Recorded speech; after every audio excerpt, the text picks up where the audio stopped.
ലഹരി മാഫിയെ ചുഴറ്റിയെറിയുന്ന തൂഫാനെ കുറിച്ച്, അതിൻ്റെ പ്രവർത്തനങ്ങളെക്കുറിച്ച്, അതിൽ സർക്കാരിൻ്റെ ഇടപെടലിനെ കുറിച്ചാണ് ആദ്യം നാം പോകുന്നത് തത്സമയത്തിൽ.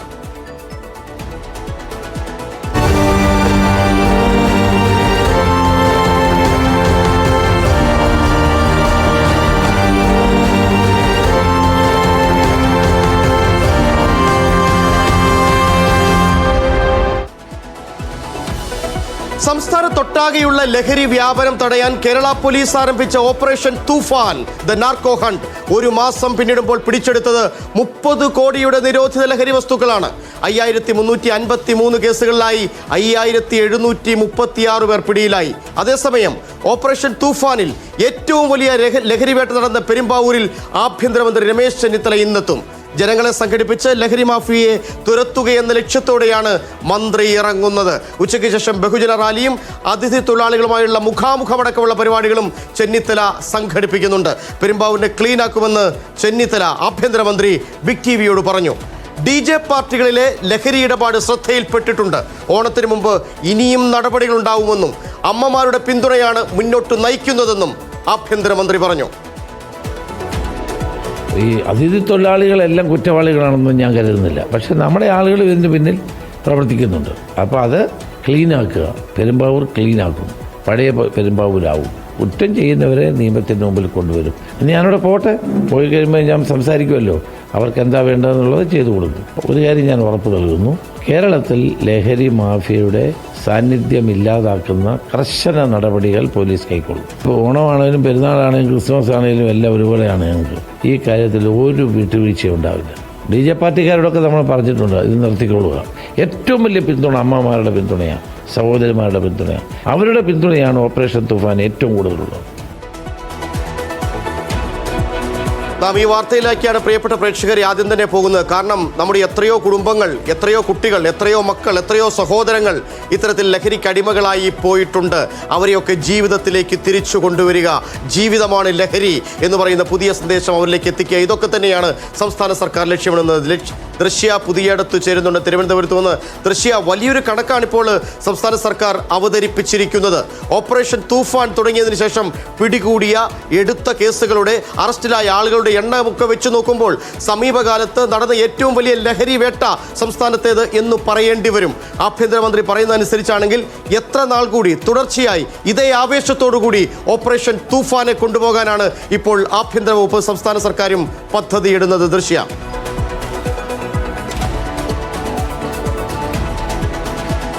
ജോഷി, ഇതിൽ ഏറ്റവും പ്രധാനപ്പെട്ട കാര്യം ജനങ്ങൾക്ക് മുന്നിലേക്ക്, പൊതുജനങ്ങൾക്ക് ഏറ്റവും സുതാര്യമാക്കിക്കൊണ്ട് തന്നെ കണക്കുകൾ നിരത്താൻ വേണ്ടി ആഭ്യന്തര വകുപ്പിന് സാധിക്കുന്നു എന്നുള്ളതാണ് ഓപ്പറേഷൻ തൂഫാന്റെ ഏറ്റവും വലിയ പ്രത്യേകതയായി പറയുന്നത്. ഈ ജൂൺ മാസം മാത്രം 1 മാസം കൊണ്ടാണ് 30 കോടിയുടെ ലഹരി വസ്തുക്കൾ പിടിച്ചെടുത്തിട്ടുള്ളത്, നിരോധിത ലഹരി വസ്തുക്കൾ പിടിച്ചെടുത്തിട്ടുള്ളത്. അതിൽ സംസ്ഥാനത്തൊട്ടാകെ തന്നെ 5353 കേസുകളാണ് രജിസ്റ്റർ ചെയ്തിട്ടുള്ളത്. 5736 പേരെ അറസ്റ്റ് ചെയ്യുകയും ചെയ്തിട്ടുണ്ട്. ഏറ്റവും വലിയ കണക്കാണ്. 1 മാസം കൊണ്ട് സംസ്ഥാനത്ത് നിന്ന് പിടിച്ചെടുത്ത അല്ലെങ്കിൽ സംസ്ഥാനത്ത് അറസ്റ്റ് ചെയ്തവരുടെ വലിയ കണക്കാണ് പുറത്തു വരുന്നത്. ഓപ്പറേഷൻ തൂഫാൻ കൊണ്ട് അത് തന്നെയാണ് സംസ്ഥാനത്ത് ലഹരി വിമുക്തമാക്കുക എന്നുള്ളത് തന്നെയാണ് ആഭ്യന്തര വകുപ്പ് ലക്ഷ്യമിടുന്നതും. അത് ഈ ജോഷി ചോദിച്ചതുപോലെ തന്നെ ഈ 1 മാസം കൊണ്ടോ അല്ലെങ്കിൽ ഈ 1 വർഷക്കാലയളവ് കൊണ്ടോ മാത്രം സാധിക്കുന്ന ഒന്നല്ല. ഓപ്പറേഷൻ തൂഫാൻ ഇപ്പോൾ വരുന്ന, അതായത് പുറത്തു വരുന്ന കാര്യങ്ങൾ പിടിക്കുക മാത്രമല്ല, ലഹരിയുടെ ഉറവിടം കണ്ടെത്താനുള്ള ശ്രമങ്ങൾ കൂടി നടത്തുന്നുണ്ട്. അതിൻ്റെ ഭാഗമായി തന്നെ വിവിധ വകുപ്പുകളുമായി സംയോജിപ്പിച്ചുകൊണ്ട് ദ ടിൻഡ് എന്നുള്ള രീതിയിൽ ഒരു പുതിയ പദ്ധതി കൂടി ആലോചിക്കുന്നുണ്ട്. അതിൻ്റെ ഭാഗമായി തന്നെ ഡ്രോൺ അടക്കമുള്ള സൈബർ പരിശോധനകൾ അടക്കമുള്ള കാര്യങ്ങൾ സുതാര്യമാക്കിക്കൊണ്ട് തന്നെ, അല്ലെങ്കിൽ പൊതുജനങ്ങളെ കൂടി ഉൾപ്പെടുത്തിക്കൊണ്ടാണ് അത്തരമൊരു പദ്ധതിയിലേക്ക് കൂടി ആഭ്യന്തര വകുപ്പ് കടക്കുന്നത്. ഏറ്റവും വലിയ പ്രത്യേകത, നമുക്ക് സ്കൂൾ പരിസരങ്ങളിൽ നിന്ന് ലഹരിയുടെ ഉപയോഗം വലിയ രീതിയിൽ തന്നെ ചർച്ച ചെയ്യപ്പെട്ട ഒരു കാര്യമായിരുന്നു. ഓപ്പറേഷൻ തൂഫാന് ശേഷം ഈ 1 മാസ കാലയളവിൽ തന്നെ അതിൽ വലിയൊരു കുറവ് വരുത്താൻ സാധിച്ചിട്ടുണ്ട് എന്നുള്ളതാണ് മറ്റൊരു കാര്യം. ജൂൺ 27 രാത്രി നടത്തിയ തൂഫാൻ സ്ട്രൈക്കിലൂടെ, സ്പെഷ്യൽ സ്ട്രൈക്കിലൂടെ മാത്രം 799 കേസുകളാണ് രജിസ്റ്റർ ചെയ്തത്.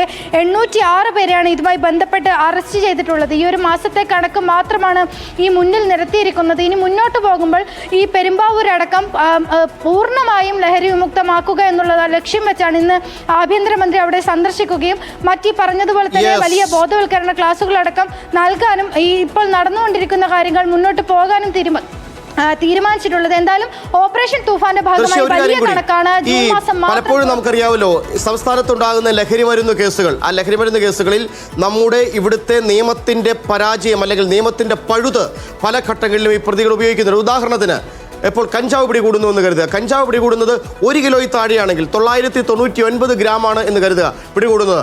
അങ്ങനെയെങ്കിൽ അവർക്ക് ജാമ്യത്തിന് അർഹതയുണ്ട്. ഒരു ഹ്യൂജ് ക്വാണ്ടിറ്റിയാണ്. 1 ഗ്രാമിൻ്റെ പേരിലാണ് പലപ്പോഴും ഇവർക്ക് ജാമ്യം കിട്ടിപ്പോകുന്നത്. അങ്ങനെ പല തരത്തിലുള്ള പഴുതുകൾ ഇതുമായി ബന്ധപ്പെട്ടു. ഇപ്പോൾ തന്നെ വിദേശത്തു നിന്ന് നമുക്കറിയാം പലപ്പോഴും കൃത്രിമ സാഹചര്യങ്ങളിൽ നിർമ്മിക്കുന്ന കഞ്ചാവ് അടക്കമുള്ളവ സംസ്ഥാനത്തേക്ക് എത്തുന്നുണ്ട്.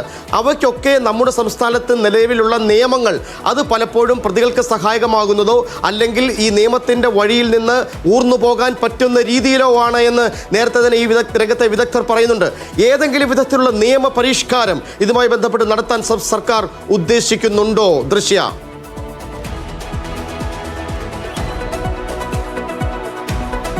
ജോഷി, അത് തന്നെയാണ് നമ്മളും നോക്കുന്നത്. അതായത് ഈ പറഞ്ഞതുപോലെ തന്നെ നിയമത്തിന്റെ പഴുതുകൾ വച്ച് തന്നെയാണ് പലരും രക്ഷപ്പെട്ടുകൊണ്ടിരിക്കുന്നത്. ഈ കേസുകൾ രജിസ്റ്റർ ചെയ്തതിൽ മിക്കവാറും ആളുകളും അത്തരത്തിൽ പുറത്ത് വന്ന ആളുകളുമാണ്. ജാമ്യമെടുത്ത് എത്രയും പെട്ടെന്ന് എളുപ്പത്തിൽ തന്നെ പുറത്തു വരാമെന്നുള്ളൊരു കാര്യം കൂടി ഇത്തരം കേസുകളുമായി ബന്ധപ്പെട്ട് നിലനിൽക്കുന്നുണ്ട്. എന്തായാലും അത്തരമൊരു നിയമ പരിഷ്കരണത്തിലേക്ക് കൂടി ആഭ്യന്തര മന്ത്രി അല്ലെങ്കിൽ സർക്കാർ കടക്കുമെന്ന് നമുക്ക് പ്രതീക്ഷിക്കാം. നേരത്തെ പറഞ്ഞതുപോലെ തന്നെ നേരത്തെ പറഞ്ഞ പദ്ധതിയുടെ പേരിൽ ചെറിയൊരു മാറ്റമുണ്ടായിരുന്നു. അതായത് ഈ മയക്കുമരുന്നിന്റെ ഉറവിടം കണ്ടെത്താനായി സ്പെഷ്യൽ ഡ്രൈവ്, അതായത് ടി ഇന്ത്യ എന്ന പേരിൽ യൂണിറ്റ് രൂപീകരിക്കാനും ഡ്രോൺ സൈബർ നിരീക്ഷണങ്ങൾ ശക്തമാക്കാനും ആഭ്യന്തര വകുപ്പ് തീരുമാനിച്ചിട്ടുണ്ട്. ആദ്യം തന്നെ ഇത്തരത്തിൽ ഈ വരുന്ന കേസുകളല്ല, അതായത് ഉണ്ടാകുന്ന കേസുകൾ പൂർണ്ണമായും ഇല്ലാതാക്കാനും മയക്കുമരുന്നിന്റെ ഉപയോഗം പൂർണ്ണമായും തടയുക എന്ന ലക്ഷ്യം വെച്ചാണ് ആഭ്യന്തര വകുപ്പ് ഇറങ്ങിയിരിക്കുന്നത്. അതിന് പിന്നാലെ തന്നെ ജോഷി പറഞ്ഞതുപോലെ തന്നെ നിയമങ്ങളിലെ പഴുതുകൾ അടച്ചുകൊണ്ടുള്ള കൃത്യമായ കാര്യങ്ങളിലേക്കും ആഭ്യന്തര വകുപ്പ് കടക്കുമെന്ന് പ്രതീക്ഷിക്കും. അതുമായി ബന്ധപ്പെട്ട കാര്യങ്ങളിൽ ഇപ്പോൾ നമുക്ക് വ്യക്തമായ വിവരങ്ങൾ പറയാൻ സാധിക്കില്ല. എന്തായാലും ആ ഒരു കാര്യത്തിൽ കൂടി കൃത്യമായ വിവരങ്ങൾ നമുക്ക് ആഭ്യന്തര വകുപ്പിൽ നിന്ന് തന്നെ ശേഖരിക്കാൻ കഴിയുമെന്ന് കരുതുന്നു. ജോഷി, ശരിയാണ് ദൃശ്യ. നമ്മുടെ സ്കൂളുകളിലെ പരിസരത്ത് പലപ്പോഴും ലഹരി കലർന്ന മിഠായികൾ, ലഹരി കലർന്ന തമ്പാക്ക് പോലുള്ള വസ്തുക്കൾ, അവയൊക്കെ തന്നെ പലയിടങ്ങളിൽ നിന്നും സംസ്ഥാനത്തെ വിവിധ ഭാഗങ്ങളിൽ നിന്ന് പിടികൂടിയിട്ടുണ്ട്. നമുക്കൊന്ന് പെരുമ്പാവൂരിലേക്ക് പോകേണ്ടതുണ്ട്. നിതിൻ അംബുജൻ ചേരുന്നുണ്ട്. നിതിൻ, നമുക്കറിയാമല്ലോ കേരളത്തിൻ്റെ അതിഥി തൊഴിലാളികളുടെ സംസ്ഥാനം എന്ന് പറയുന്നത് പെരുമ്പാവൂരാണ്. ഈ ആലുവയിലേക്കൊന്ന് ഈ പറയുന്ന ട്രെയിനുകൾ വന്നിറങ്ങിയാൽ അത് വടക്കേ ഇന്ത്യൻ സംസ്ഥാനങ്ങളിൽ നിന്ന് വരുന്ന ട്രെയിനുകൾ വന്നിറങ്ങിയാൽ ദിവസവും ആയിരക്കണക്കിന് അതിഥി തൊഴിലാളികളാണ് അവിടേക്ക് ഇങ്ങനെ വന്നിറങ്ങിക്കൊണ്ടേയിരിക്കുന്നത്. ഇവരിൽ ആരാണ് ലഹരി കൊണ്ടുവരുന്നത്, ആരാണ് യഥാർത്ഥ തൊഴിലാളികളെന്ന് പലപ്പോഴും തിരിച്ചറിയാൻ വയ്യാത്തൊരവസ്ഥയുമുണ്ട്. ഈ പെരുമ്പാവൂരിൽ ഒരുപാട് കാഴ്ചകൾ നാം കാണുന്നതാണ്. അവിടെ ഈ ഞായറാഴ്ചയിൽ ഈ അതിഥി തൊഴിലാളികൾക്ക് മാത്രമായുള്ള സൂപ്പർ മാർക്കറ്റ് ഉണ്ടല്ലോ ഞായറാഴ്ചയിൽ. അവിടെയൊക്കെ പലപ്പോഴും ഇത്തരത്തിൽ ലഹരി ഉപയോഗിച്ച് ലക്ക് കെട്ട് അവിടുത്തെ പാലത്തിന് സമീപം കിടക്കുന്ന എത്രയോ മനുഷ്യരെ നാം ഇത്രയും കാലത്തിനുള്ളിൽ കണ്ടിട്ടുണ്ട്. അവിടെ ലഹരി വ്യാപനം അതിൻ്റെ മൂർധന്യതയിലാണ് എന്ന് എത്രയോ തവണ റിപ്പോർട്ട് ചെയ്തിട്ടുണ്ട്. അത് ഈ അതിഥി തൊഴിലാളികൾ കടന്ന് അവിടുത്തെ പ്രദേശവാസികളിലേക്ക്, അവിടുത്തെ നാട്ടുകാരിലേക്ക് കൂടെ എത്തുന്നു എന്ന് തിരിച്ചറിഞ്ഞ നിമിഷത്തിലല്ലേ ഈ ഓപ്പറേഷൻ തൂഫാൻ ഒരു ക്ലീൻ പെരുമ്പാവൂർ എന്ന നിലയിലേക്ക് അതിനെ അവതരിപ്പിക്കാൻ സംസ്ഥാന സർക്കാരും ആഭ്യന്തര വകുപ്പും തീരുമാനിച്ചിരിക്കുന്നത്. നിതിൻ, ജോഷി, അങ്ങനെ തന്നെയാണ്. കാരണം ഓപ്പറേഷൻ തൂഫാൻ എന്ന പദ്ധതി വന്ന് തൊട്ടടുത്ത ദിവസം തന്നെ പെരുമ്പാവൂരിൽ വ്യാപകമായ പരിശോധന നടത്തിയിരുന്നു. ഇതിനു പിന്നാലെയാണ് ക്ലീൻ പെരുമ്പാവൂർ എന്നൊരു ക്യാമ്പയിൻ ആരംഭിച്ചത്. നമുക്കറിയാം സംസ്ഥാനത്തിന് ഏറ്റവും വലിയ ലഹരിവേട്ട നടന്നത് പെരുമ്പാവൂരിലാണ്. 18 കോടിയുടെ ലഹരിവേട്ടയാണ് ഈ പെരുമ്പാവൂരിൽ മാത്രം കണ്ടെടുത്തത്. അതിനുശേഷം പിന്നീട് ഏതാണ്ട് 30 കോടിയിലധികം ഇവർ കടത്തിയെന്നുള്ള വിവരങ്ങളും പോലീസ് ലഭിക്കുന്നുണ്ട്. അങ്ങനെ വ്യാപകമായ പരിശോധന പെരുമ്പാവൂരിൽ നടന്നു വരുന്നു. നേരത്തെ ജോഷി സൂചിപ്പിച്ചപ്പോൾ തന്നെ ഉത്തരേന്ത്യൻ ട്രെയിനുകളൊക്കെ തന്നെ ആലുവയിൽ എത്തുമ്പോൾ സ്വാഭാവികമായിട്ടും ആയിരക്കണക്കിന് അതിഥി തൊഴിലാളികളാണ് പല സംസ്ഥാനങ്ങളിൽ നിന്നും പെരുമ്പാവൂരിൽ വന്ന് തിങ്ങിപ്പാർത്ത് താമസിക്കുന്നത്. ഇതിൽ 2 പേരുണ്ട്. അതായത് 2 തരത്തിലുള്ള അതിഥി തൊഴിലാളികളുണ്ട്. ഒന്ന് ഈ മറ്റ് സംസ്ഥാനങ്ങളിൽ, അതായത് ആസാം, അതോടൊപ്പം തന്നെ ബംഗാൾ, ഉത്തർപ്രദേശ് അടക്കമുള്ള പല സംസ്ഥാനങ്ങളിൽ നിന്ന് വന്ന് ഇവിടെ ജോലിയെടുത്ത് പണിയെടുക്കുന്ന അതിഥി തൊഴിലാളികളുണ്ട്. അതോടൊപ്പം തന്നെ ലഹരി വിൽപ്പനയ്ക്ക് വേണ്ടി മാത്രം പെരുമ്പാവൂരിനെ ആശ്രയിക്കുന്ന അന്യസംസ്ഥാന തൊഴിലാളികളുണ്ട്. അങ്ങനെ 2 വിഭാഗം ആളുകളുണ്ട്. ആ 2 വിഭാഗം ആളുകളിൽ ഇവരാണ് പ്രധാനമായും അവിടുത്തെ ജനജീവിതത്തെ ആകെ ഒരു അരാജകത്വത്തിലേക്ക് കൊണ്ടുപോകുന്ന പ്രവണത അവിടെ തുടരുന്നത്. നമുക്ക് പരസ്യമായി തന്നെ ഈ ലഹരി അരക്ഷിതാവസ്ഥയിലേക്ക് നയിക്കുകയാണ് നിതിൻ. ജനജീവിതത്തെ, പെരുമ്പാവൂരുകാരുടെ ജനജീവിതത്തെ സത്യത്തിൽ അരക്ഷിതാവസ്ഥയിലേക്ക് നയിക്കുകയാണ്. അവിടെയുള്ള സാധാരണക്കാരായ മനുഷ്യർ, അവിടുത്തെ നാട്ടിൻ പുറത്തുകാർ, അവരുടെ മക്കൾ അടക്കം ഈ പലപ്പോഴും ഇത്തരം കെണികളിൽ, ലഹരി കെണികളിലേക്ക് വീണു പോകുന്നത് അവിടുത്തെ അതുമായി ബന്ധപ്പെട്ടുള്ള ആളുകളോട് ചോദിച്ചാൽ മനസ്സിലാവും. എങ്ങനെ ഒരു ക്ലീൻ പെരുമ്പാവൂർ അത് നടത്താനാണ് ഉദ്ദേശിക്കുന്നത് സംസ്ഥാന സർക്കാർ?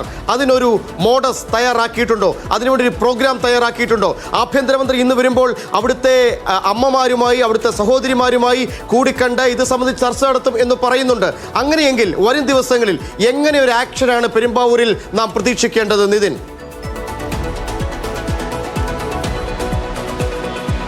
സംസ്ഥാനത്തിന് ഏറ്റവും പ്രധാനപ്പെട്ട ഒരു ഹോട്ട്സ്പോട്ട് എന്നത് പെരുമ്പാവൂരാണെന്ന കാര്യത്തിൽ സംശയമില്ല. കാരണം പെരുമ്പാവൂർ കേന്ദ്രീകരിച്ച് വ്യാപകമായ പരിശോധനയും അതോടൊപ്പം തന്നെ ഈ ബോധവൽക്കരണ പരിപാടികളും നടത്തി വരികയാണ്. അതിനിടയിലാണ് നിരന്തരം ദിവസേന അവിടുന്ന് ഈ ലഹരി വസ്തുക്കൾ പിടികൂടുന്നത്. വൻ ലഹരി വേട്ട അവിടെ നടക്കുന്നുണ്ട്. സ്വാഭാവികമായിട്ടും ഇന്നിപ്പോൾ ആഭ്യന്തരമന്ത്രി രമേശ് ചെന്നിത്തല അവിടേക്ക് ഇറങ്ങുന്നു. ആഭ്യന്തരമന്ത്രി അവിടെ ഒരു ലഹരി വിരുദ്ധ റാലി അവിടെ ആദ്യം സംഘടിപ്പിക്കും. അതിനുശേഷം പിന്നീട് വ്യവസായികളും അതോടൊപ്പം നാട്ടുകാരും കുട്ടികളുമായി ഒരു സംവാദം നടത്തും. പിന്നീട് ഈ അതിഥി തൊഴിലാളികൾ തിങ്ങിപ്പാർക്കുന്ന ഈ ബായ് കോളനിയിലേക്ക് രമേശ് പെരുമ്പാവൂർ MLA മനോജ് മുത്തേടൻ ഇപ്പോൾ നമ്മോടൊപ്പം ചേരുകയാണ്. സ്വാഗതം ശ്രീ മനോജ് മുത്തേടൻ. പെരുമ്പാവൂരിൻ്റെ ഈ അവസ്ഥ മനോജിന് അറിയാമല്ലോ, എത്രയോ കാലമായി നാം ഒക്കെ കാണുന്നതാണ്. എങ്ങനെ ഒരു ക്ലീൻ പെരുമ്പാവൂർ എന്നുള്ളതാണ് ഇപ്പോഴത്തെ നടപ്പാക്കാൻ ഉദ്ദേശിക്കുന്ന പദ്ധതി വഴി ഉദ്ദേശിക്കുന്നത്? നമ്മൾ സംസ്ഥാന സർക്കാർ പ്രഖ്യാപിച്ചിട്ടുള്ള ഏറ്റവും ജനകീയമായ ഒരു പദ്ധതിയായി ഓപ്പറേഷൻ തൂഫാൻ മാറിയിട്ടുണ്ട്. ലഹരിക്കെതിരായിട്ടുള്ള വലിയ പ്രതിരോധമാണ് ഓപ്പറേഷൻ തൂഫാനിലൂടെ ഗവൺമെന്റ് ലക്ഷ്യം വെക്കുന്നത്. പെരുമ്പാവൂർ ഇതിനൊരു ഏറ്റവും പ്രധാനപ്പെട്ട കേന്ദ്രമായി മാറുന്നുവെന്ന് കുറെ നാളുകളായി റിപ്പോർട്ടുണ്ട്. അതിന് അടിസ്ഥാനമുണ്ട്. കാരണം ഇതര സംസ്ഥാന തൊഴിലാളികളുടെ ഒരു വലിയ തോതിലുള്ള കടന്നുവരവ്, അതിൽ കുറെ ആളുകളെങ്കിലും ഇതിന്റെ ഭാഗമായി ഇതിന്റെ ലഹരിയുടെ കണ്ണികളായി പ്രവർത്തിക്കുന്നു എന്നുള്ളത് യാഥാർത്ഥ്യമാണ്. അതുകൊണ്ട് തന്നെ പെരുമ്പാവൂരിനെ പരിപൂർണമായും ലഹരി മുക്ത നാടാക്കി മാറ്റാനുള്ള വലിയ പോരാട്ടത്തിലാണ് ഞങ്ങൾ എല്ലാവരും. ഗവൺമെന്റ് പ്രഖ്യാപിച്ചുള്ള ആഭ്യന്തര വകുപ്പ് ആഭ്യന്തരമന്ത്രി നേരിട്ട് നേതൃത്വം കൊടുക്കുന്ന ഓപ്പറേഷൻ തൂഫാന്റെ ഭാഗമായി നടക്കുന്ന എല്ലാ റെയ്ഡുകൾക്കും, എല്ലാ അറസ്റ്റുകളും പരിപൂർണമായ പിന്തുണയാണ് ഞങ്ങൾ ജനപ്രതിനിധികളെല്ലാം നൽകിയിട്ടുള്ളത്. ഞാൻ തന്നെ അവിടുത്തെ പോലീസ് ഉദ്യോഗസ്ഥന്മാരുടെ യോഗം വിളിച്ചുകൂട്ടി, പഞ്ചായത്ത് പ്രസിഡന്റുമാരുൾപ്പെടെയുള്ള ആളുകളെ യോഗം വിളിച്ചുകൂട്ടി. ഇവർ ചെയ്യുന്ന എല്ലാ പ്രവർത്തനങ്ങൾക്കും പരിപൂർണമായി പിന്തുണ നൽകി ധൈര്യമായി മുന്നോട്ട് പോകുക എന്നുള്ളൊരു മെസ്സേജ് ഞങ്ങൾ കൊടുക്കുകയും ഞങ്ങളും പഞ്ചായത്ത് തലത്തിലും വാർഡ് തലത്തിലുമൊക്കെ ജാഗ്രതാ സമിതികൾ വിളിച്ചുകൂട്ടി, വിപുലമായിട്ടുള്ള ജാഗ്രതാ സമിതികൾ കൂട്ടി എവിടെയൊക്കെയാണ് ഇതിന്റെ സോഴ്സുകൾ, എവിടെയൊക്കെയാണ് ഇതിന്റെ വ്യാപനം നടക്കുന്നത്, ഏതൊക്കെ തലത്തിലാണ് നടക്കുന്നത്, നമുക്ക് അറിയാൻ കഴിയുന്ന സാഹചര്യങ്ങളെല്ലാം പോലീസിന് കൈമാറി വളരെ കൃത്യമായി ഈ ലഹരി വ്യാപിപ്പിക്കുന്നവർക്കെതിരായി, ലഹരി വിൽക്കുന്നവർക്കെതിരായിട്ടുള്ള കർശന നിലപാടുമായി നമ്മൾ മുന്നോട്ട് പോവുകയാണ്. അതിന്റെ ഭാഗമായി കൂടി തന്നെയാണ് ഇന്ന് ശ്രീ മനോജ് മുത്തേടൻ, ഒരു സാമൂഹ്യ യാഥാർത്ഥ്യം നമുക്ക് മുമ്പിലുണ്ടല്ലോ. അതായത് ഈ അതിഥി തൊഴിലാളികളില്ലാതെ നമ്മുടെ ഇവിടുത്തെ തൊഴിൽ മേഖല, പ്രത്യേകിച്ച് പെരുമ്പാവൂരിലേതടക്കം നമുക്കറിയാം, ആ തൊഴിൽ മേഖലകൾ പലതും മുന്നോട്ട് പോകില്ല. അത്തരമൊരു സാഹചര്യത്തിൽ അതിഥി തൊഴിലാളികളില്ലാതെ നമുക്ക് മുന്നോട്ട് പോവുക എന്ന് പറയുന്ന ഇപ്പോഴത്തെ സാമൂഹ്യ സാഹചര്യത്തിൽ നമുക്ക് സാധ്യവുമല്ല. പക്ഷേ അതിനിടയ്ക്ക് ഈ പറയുന്ന ലഹരി വിൽപ്പനക്കാരായ, ഇടനിലക്കാരായ, അതുപയോഗിക്കുന്ന ഈ പറയുന്ന അതിഥി തൊഴിലാളികളെ കണ്ടെത്തി അവരെ നിയമത്തിൻ്റെ വഴിയിലേക്കോ അല്ലെങ്കിൽ ഒരു തിരിച്ചുവരവിൻ്റെ പാതയിലേക്കോ ലഹരി വിമുക്ത ഇടപെടലിലേക്കോ കൊണ്ടുപോകാൻ എങ്ങനെ കഴിയും? അതിനായി എന്തു പദ്ധതിയാണ് ആവിഷ്കരിച്ചിരിക്കുന്നത്? അതിന്റെ ഭാഗമായിട്ടാണ് ഇന്ന് നമ്മുടെ ആഭ്യന്തരമന്ത്രി വരുന്നത്. ലഹരി വിരുദ്ധ റാലിയും ലഹരി വിരുദ്ധ സമ്മേളനവും കഴിഞ്ഞ് ഇതര സംസ്ഥാന തൊഴിലാളികൾ തിങ്ങിപ്പാർക്കുന്ന ബായ് കോളനി എന്നറിയപ്പെടുന്ന സ്ഥലത്ത് പോയി ഇതര സംസ്ഥാന തൊഴിലാളികളെ ആഭ്യന്തരമന്ത്രി നേരിട്ട് കാണുകയാണ്.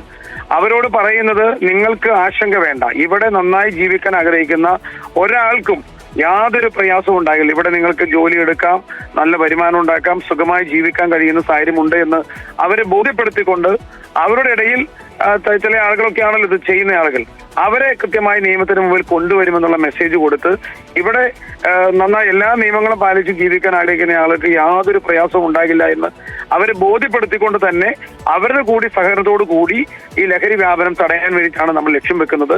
അപ്പൊ അതിന്റെ ഭാഗമായി ഇന്ന് ആഭ്യന്തരമന്ത്രി അവരുടെ ഭാഷയിൽ സംസാരിക്കുകയാണ്. ഹിന്ദിയിൽ ഉൾപ്പെടെ ഇതര സംസ്ഥാന തൊഴിലാളികളുടെ ഭാഷയിൽ തന്നെ ആഭ്യന്തരമന്ത്രി അവരെ അഭിസംബോധന ചെയ്യും. അവരുടെ പ്രശ്നങ്ങൾ കേൾക്കും, അവരുമായി ബന്ധപ്പെട്ടിട്ടുള്ള കാര്യങ്ങൾ മനസ്സിലാക്കും. ഈ ലഹരി വ്യാപനം നടത്തുന്ന ആളുകളെ കൃത്യമായി നമ്മൾ ഐഡന്റിഫൈ ചെയ്ത് അവരെ നിയമത്തിന് മുമ്പിൽ കൊണ്ടുവരാനുള്ള ഉത്തരവാദിത്തം കൃത്യമായി നടപ്പിലാക്കുമെന്ന് അവർക്കൊരു മെസ്സേജ് കൂടി കൊടുക്കും. എന്നാൽ അതോടൊപ്പം തന്നെ ഇവിടെ നന്നായി ജീവിക്കാൻ ആഗ്രഹിക്കുന്ന എല്ലാവർക്കും ഞങ്ങളെല്ലാം കൃത്യമായി സംരക്ഷണം കൊടുക്കും. കാരണം ഇതര സംസ്ഥാന തൊഴിലാളികളില്ലാതെ നമ്മുടെ നാട് മുന്നോട്ട് പോകില്ല എന്ന് യാഥാർത്ഥ്യമാണ്. അതുകൊണ്ട് തന്നെ അവർക്ക് യാതൊരു പ്രയാസവും ഇല്ലാതെ നമ്മൾ എല്ലാ സൗകര്യം ഒരുക്കി മുന്നോട്ട് പോകും. എന്നാൽ ലഹരി വ്യാപനത്തിന്റെ കണ്ണികളായി പ്രവർത്തിക്കുന്ന ആളുകളെ, അത് ഇതര സംസ്ഥാന തൊഴിലാളികളാണെങ്കിലും ശരി, നമ്മുടെ നാട്ടിലുള്ള ആളുകളാണെങ്കിലും ശരി, നിയമത്തിന്റെ മുമ്പിൽ അവരെ കൊണ്ടുവന്ന് കൃത്യമായി അവർക്ക് ശിക്ഷ വാങ്ങിക്കൊടുക്കാനുള്ള നടപടികൾ നമ്മൾ സ്വീകരിക്കും. ഞാൻ തന്നെ നിയമസഭയിൽ ഒരു ചോദ്യം ഉന്നയിച്ചു കഴിഞ്ഞ ദിവസം. കാരണം ഈ ലഹരി വ്യാപനത്തിന് പിടിക്കപ്പെടുന്ന ആളുകൾ പെട്ടെന്ന് ജാമ്യം കിട്ടി പോവുകയാണ്. അത് നമ്മുടെ നിയമത്തിലുള്ള ഒരു പഴുതാണ്. കാരണം ലഹരിയുടെ ഈ പിടിക്കപ്പെടുന്ന ലഹരി വസ്തുവിന്റെ അളവ് കുറവാണെന്നതിന്റെ പേരിലാണ് ഇവര് പലപ്പോഴും ജാമ്യം കിട്ടി പോകുന്നത്. അതുകൊണ്ട് കർശനമായ നിയമനിർമ്മാണം ഉണ്ടാകണമെന്ന് കഴിഞ്ഞ നിയമസഭയിൽ എന്റെ ആദ്യത്തെ ചോദ്യമായി തന്നെ ഞാനത് ഉന്നയിക്കുകയും അത് കേന്ദ്ര നിയമവുമായി ബന്ധപ്പെട്ട ഒരു കാര്യമാണ്, അതിനകത്തൊരു മാറ്റം വരുത്താമെന്ന് ആഭ്യന്തരമന്ത്രി നിയമസഭയിൽ മറുപടി നൽകുകയും ചെയ്തു. നമ്മൾ കർശനമായ നിലപാടുമായി മുന്നോട്ട് പോവുകയാണ്. ഓക്കെ, ശ്രീ മനോജ് മൂത്തേടൻ, എല്ലാവിധ ആശംസകളും അർപ്പിക്കുന്നു ഈ പരിപാടിക്ക്. അതിൻ്റെ കാരണം എന്ന് പറയുന്നത് നമ്മുടെ നാട് ഈ പറയുന്ന ലഹരി വിമുക്തമാകേണ്ടത്, അത് ഇതര സംസ്ഥാന തൊഴിലാളികളായാലും അത് ഉപയോഗിക്കുന്ന നമ്മുടെ നാട്ടിലുള്ളവരായാലും നമ്മുടെ തദ്ദേശീയരായാലും അതിൽ നിന്ന് മുക്തരാവുക എന്നുള്ളത് നമ്മുടെ നാടിൻ്റെ മുന്നോട്ടുള്ള പോക്കിന് ഏറെ അത്യാവശ്യമാണ്. അതിന് നടത്തുന്ന എല്ലാ ശ്രമങ്ങൾക്കും ബിഗ് ടി വിയുടെ എല്ലാവിധമായ പിന്തുണയും ഉണ്ടാകും. നിതിൻ അമ്പുയൻ ചേരുന്നുണ്ട് പെരുമ്പാവൂരിൽ നിന്ന്. നിതിൻ, ഇന്ന് ആഭ്യന്തരമന്ത്രി അവിടെ എത്തുന്നു, അവിടുത്തെ വീട്ടമ്മമാരുമായി കൂടിക്കാഴ്ച നടത്തുന്നു. ഭായ് കോളനിയിലേക്ക് അടക്കം പോയി അവിടുത്തെ ഇതര സംസ്ഥാന തൊഴിലാളികളോട് ഹിന്ദിയിൽ സംസാരിച്ച് നിങ്ങൾ ഇതിൽ നിന്നൊക്കെ പിന്മാറണം, അല്ലെങ്കിൽ കർശനമായ നിയമ നടപടി ഉണ്ടാകും, അല്ലെങ്കിൽ നിങ്ങൾക്ക് ജീവിതത്തിലേക്കൊക്കെ തിരിച്ചു വരാം, അതിന് ഞങ്ങൾ സർക്കാർ വഴിയൊരുക്കും എന്നൊക്കെ സ്വാഭാവികമായി ആഭ്യന്തരമന്ത്രി അറിയിക്കുകയും ചെയ്യും. തുടർ നടപടി എന്തുണ്ടാകും എന്നുള്ളതാണ് പ്രധാനപ്പെട്ട ചോദ്യം. നമുക്കറിയാമല്ലോ, ഇത്തരത്തിൽ ഒരുപാട് പദ്ധതികൾ മുമ്പ് സംസ്ഥാനത്ത് വന്നിട്ടുണ്ട്.